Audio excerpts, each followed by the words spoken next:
Bangladesh supreme কোর্টের high court বিভাগে আপনার যে অধিকারগুলো আছে সেগুলো আমরা একটি একটি করে জানিয়ে দিচ্ছি। আমরা এই পর্যায়ে যেটি জানাচ্ছি যে রাজুকের বিরুদ্ধে অর্থাৎ রাজধানী উন্নয়ন কর্তৃপক্ষের বিরুদ্ধে আপনার যেই প্রতিকার আছে সেগুলো আপনি কোথা থেকে পেতে পারেন, সেই প্রতিকারগুলো পেতে পারেন মহামান্য হাইকোর্ট বিভাগ থেকে। আজকে যে বিষয়টি বলবো, যে প্রতিকারের কথা, সেটি হচ্ছে যে ধরুন রাজুক কর্তৃপক্ষ আপনার বিল্ডিং কিংবা ইমারতে একটি অভিযান পরিচালনা করলো, বুলডোজার নিয়ে আসলো ইত্যাদি হুলস্থুল ব্যাপার স্যাপার। ঠিক এই অভিযানটি শেষে ধরুন বিল্ডিংটি ভেঙে দিল, ভেঙে দেওয়ার পরে আপনাকে কি করলো, জরিমানা করলো।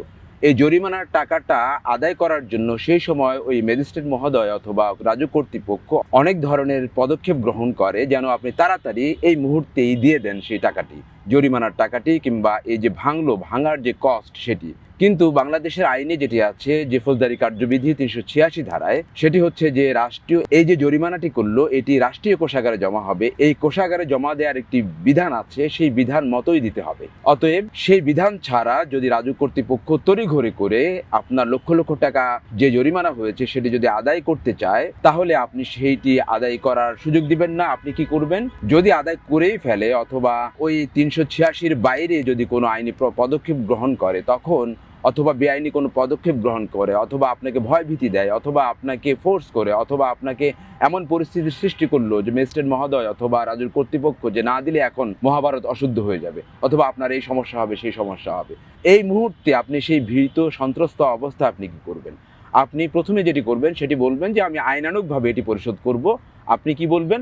আইনানুগভাবে এটি পরিশোধ করব, এই কথা বলে তাদেরকে বিদায় দিবেন। এরপরে যদি দেখেন যে এই প্রসিডিউরের মধ্যে আইনি কোনো ব্যত্যয় হয়েছে, তাহলে রাজুকের সেই বেআইনি কার্যক্রমের বিরুদ্ধে মহামান্য হাইকোর্টে এসে রিট পিটিশন দাখিল করবেন। দাখিল করলে পর মহামান্য হাইকোর্টে এসে রাজুককে বলতে হবে যে তারা কোন প্রসিডিওরে এসে আপনার কাছ থেকে সেই টাকাটা জোরপূর্বকভাবে চাচ্ছিল।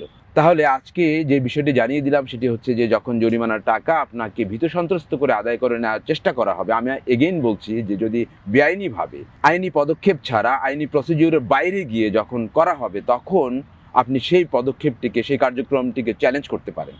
কোথায় চ্যালেঞ্জ করবেন? একমাত্র জায়গা হচ্ছে বাংলাদেশ সুপ্রিম কোর্টের হাইকোর্ট বিভাগ। এটি ম্যাজিস্ট্রেট কোর্ট নয়, এটি জজ কোর্ট নয়, এটি বাংলাদেশ সুপ্রিম কোর্ট, সুপ্রিম কোর্টের হাইকোর্ট বিভাগ। তাহলে আপনার যেই রাজুকের বিরুদ্ধে অধিকার কোথায়? বাংলাদেশ সুপ্রিম কোর্টের হাইকোর্ট বিভাগ। তাহলে আজকে জানিয়ে দিলাম এই অধিকারটি। আগামী দিনে আরেকটি অধিকার নিয়ে দেখা হচ্ছে। আজকে এই পর্যন্ত। আল্লাহ হাফেজ।